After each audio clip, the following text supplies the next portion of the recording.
Syria's Minister of Information, Omran al-Zubi, told media that the Russian involvement in Syria gave a clear message that it's impermissible to bring down the Syrian state or dividing the country or even interfering in its internal affairs.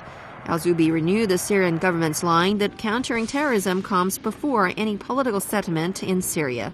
A couple of weeks have passed since the Russian warplane started striking the Jihad group's positions in Syria. Russia said Tuesday its air force had hit 86 terrorist targets in Syria in the previous 24 hours, including several linked to the Islamic State group. Reports say that the Islamic State group vowed Tuesday to attack Russia and defeat it. IS spokesman called on Muslims everywhere to launch jihad against the Russians and the Americans.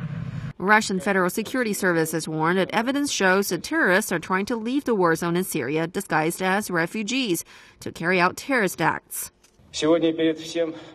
Successful actions of the government forces of the Syrian and the Russian armed forces have already led to disperse of a number of clusters of fighters. There's a lot of evidence that terrorists are trying to leave the war zone disguised as refugees to carry out terrorist acts. The latest such example is the detention of 12 Russian citizens in Moscow, who are members and supporters of international terrorist organization, who prepared attacks on public transportation facilities.